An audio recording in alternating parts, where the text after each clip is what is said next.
just to know that it was the topic of suicide, and to know what Meghan did with that topic in her own little narrative that she's been trying to push, the victim narrative, over the past 5 years, using that to get what they want, so to speak, to gain leverage within her family and friends, her inner circle, manipulating Harry in that sense, but also within the culture at large to get us to stop criticizing her.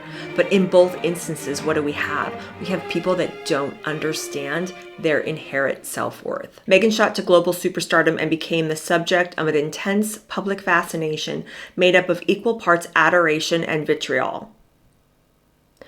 The contrast in Meghan and Harry's backgrounds: she was American, he was British, she was a working actress from a modest family. They were upper middle class, okay? Modest, please. And he was a royal. She was biracial, and he was a symbol for an imaginary monoracial Britain. Scrambled multiple narratives. Depending on your perspective, their union symbolized a triumph of liberal, post-racial meritocracy, or the downfall of traditional conservative values. So this author is clearly buying into this as well. This is the line in the sand that the author is drawing. They're basically saying, if you have criticized her in the past or continue to criticize her, you are a conservative racist. And if you love the woman and everything that she stands for, you are part of a more progressive society that is really championing the marginalized. And, you are sympathetic. You're a good person. You know what?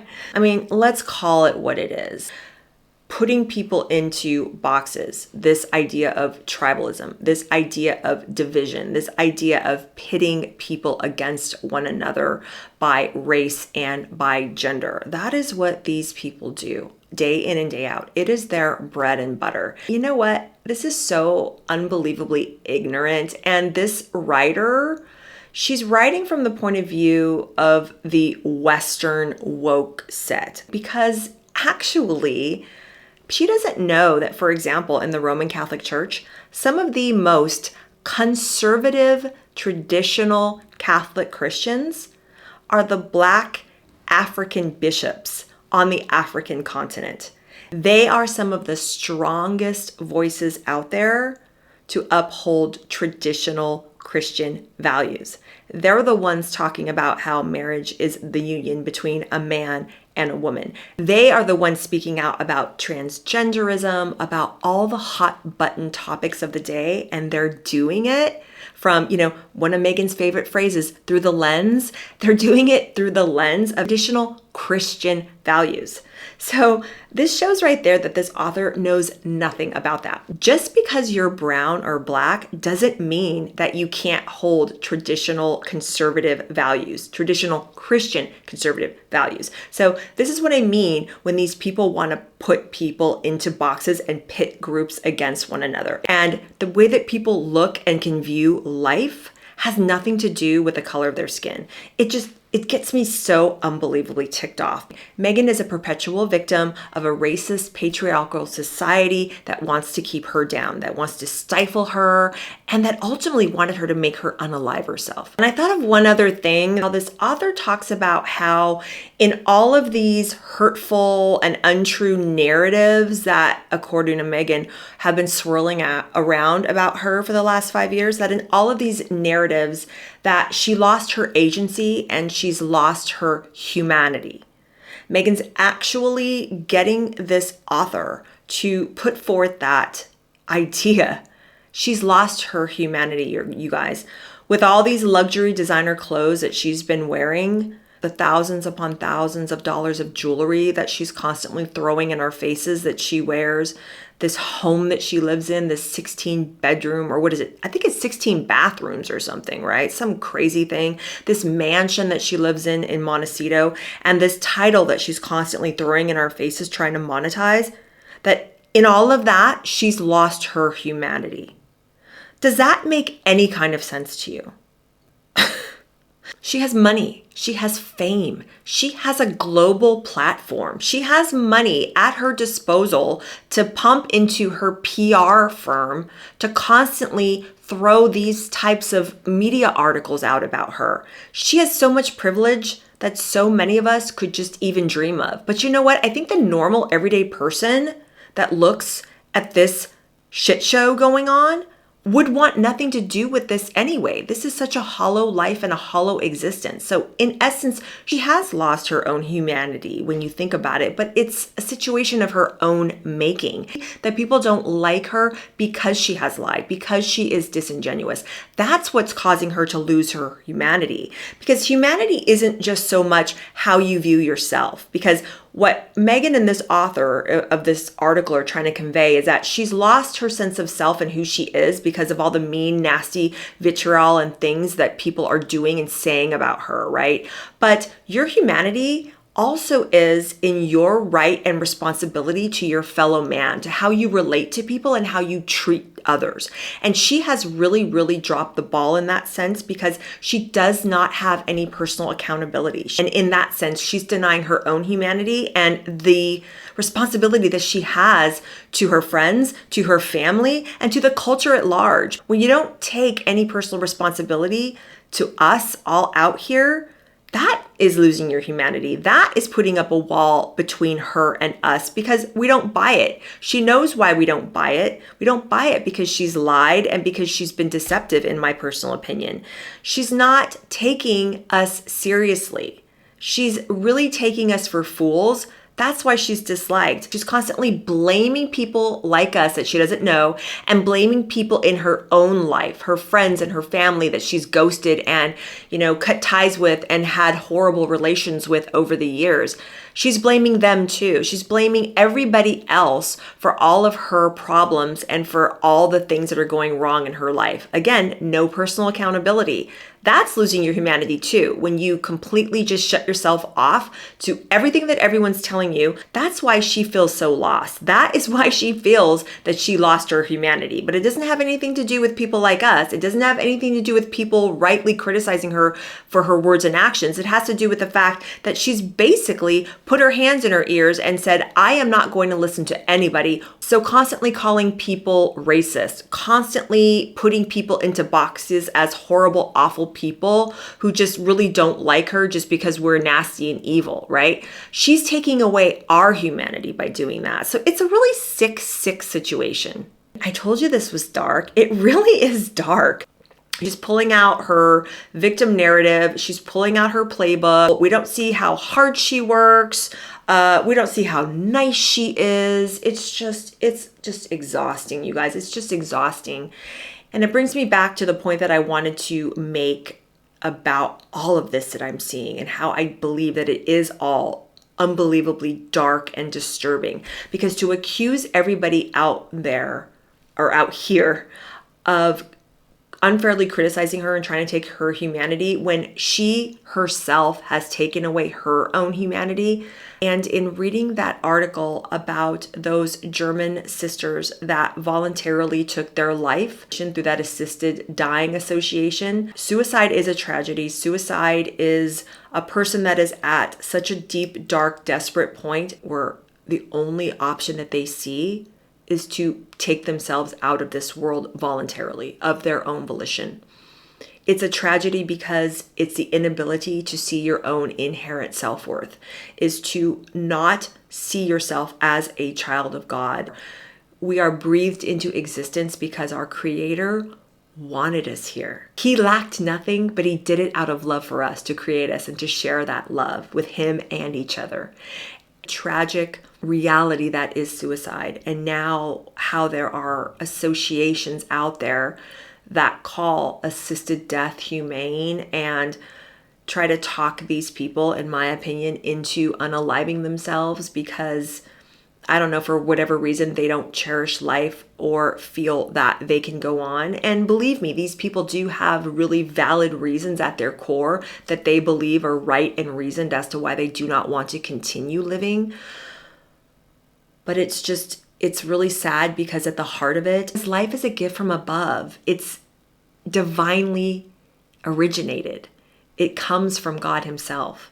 And it's not something that we should be able to decide to take away or to keep because it's our own individual autonomy, because it was given to us as a gift and it is held in ownership by our Creator. It's the full dignity of what it means to be a human person that is the ultimate gift from God.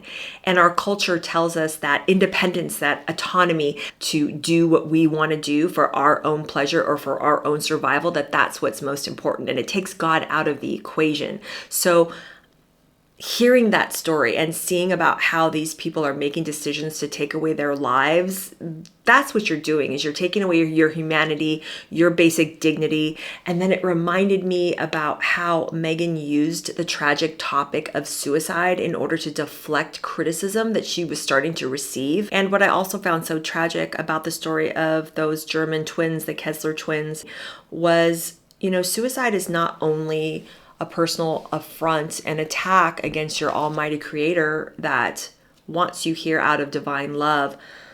It's also tragic because it severs your ties and your obligations to your fellow man, to your community, both your intimate community of your family and friends, but in society at large. It sends a horrible message that people around you don't matter, that your moral obligations to them doesn't matter, because if you can just willingly just take yourself out without thinking about how everyone is going to process and deal with that, that's a tragedy. As a Christian, I'm called to live my best life, to live as Christ commands us to. We're supposed to be walking examples of the gospel so that we can get each other to heaven. So to read that these twins went into this assisted dying together and ultimately decided to make that decision together without the thought about how it would affect the community and the culture at large, it was just so sad and just really gut-wrenching for me to read. They were both 89, but they both never married, and they both were extremely close to each other their entire lives. They lived near Munich in adjacent apartments that were separated only by a sliding door. And they decided to die together rather than live, have one pass and one live alone without her sister. And while that expression of love at its heart is beautiful, it got twisted somehow so that the only way that they saw out of their situation was to unalive themselves and be in this assisted dying program. And just to know that it was the topic of suicide and to know what Meghan did with that topic in her own little narrative that she's been trying to push, the victim narrative, over the past 5 years, made me see both of them. Although they seem to be different circumstances, it's both the same topic. It's the tragic topic of suicide, but it's two people embroiled in it and falling down the rabbit hole in it. And it's one, Meghan, using that to get what they want, so to speak, to gain leverage within her family and friends, her inner circle, manipulating Harry in that sense, but also within the culture at large to get us to stop criticizing her. But in both instances, what do we have? We have people that don't understand their inherent self-worth. So tragically, the Kessler twins lost their life because they didn't understand their inherent self-worth. They didn't understand the depths, the precious depths of their own humanity. And it is divine because it was created in the divine image and likeness of God, our Creator. And when Meghan was on that Oprah show talking about her negative, dark thoughts about wanting to unalive herself and her unborn child, all the years I've been following her, I didn't hear anything like that before. And I haven't heard anything about that topic since that was brought up in the Oprah interview. And that's what makes me think that even more so to this day, that it was just a little tactic that she was using to try to garner sympathy and control the narrative, because the fact that you haven't heard anything about it since. Because think about it. Another one of her personas that she's constantly trying to push to us is that she is a cause-driven humanitarian. So if you're a cause-driven humanitarian and you actually went to that deep, dark place of not only wanting to possibly take yourself out of this life, but an unborn life as well, apparently she's come out the other side Wouldn't that be a cause that you would want to talk about and something that you would want to champion, that you would want to maybe take that up as a worthy endeavor to maybe speak to other women, particularly pregnant women, about what you went through? Because she's cause-driven. That's one of her personas. She's a caring, cause-driven humanitarian. Why hasn't she tried to platform that as an issue? She hasn't, because she realized that the tactic didn't work, that people didn't believe her. They didn't believe that that's what she really wanted to do, and that's why she hasn't discussed it since. And I think she's probably embarrassed about the fact that she used the sensitive and tragic topic of suicide in order to get sympathy. That's why she just never talks about it anymore, and that's why she wants it to go away. But that is indicative of somebody who is losing their own humanity through their own actions. The depths that she will go to manipulate people and to manipulate the narrative, that right there shows someone that has lost their humanity. By all accounts, her husband has a very fragile mental psyche. It's not Meghan. I don't really feel that she feels that she's that vulnerable. So that's just what she wants us to think. But it's actually, I think, her husband that is on very, very shaky mental ground. I mean, didn't he write in his book that for years after, he didn't even really believe that his mother was dead? He didn't really come to terms with or have, I guess, anyone really around him to help him make sense of Princess Diana's tragic death. So I really feel that he was emotionally stunted in his growth and in his mentality.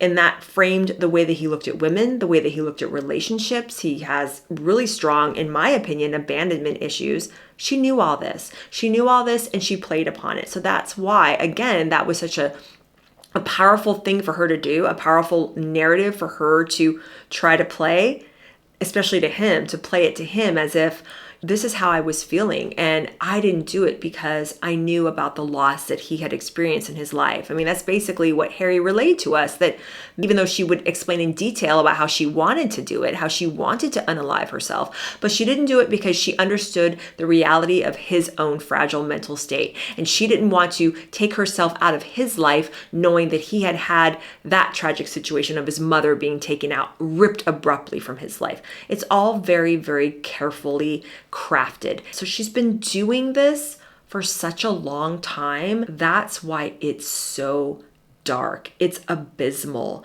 It's tragic. It's almost like Faustian in its whole just feeling. It's like she's made a bargain with some type of dark force that her main objective is to get us to like her at any cost. Because think about it. She has so much money. I mean, she's not at the billionaire status of, say, a Jeff Bezos or a Kris Jenner, but by all accounts, she has a very, very comfortable life. She'll never have to want for anything. She'll never have to work a day in her life if she really doesn't want to.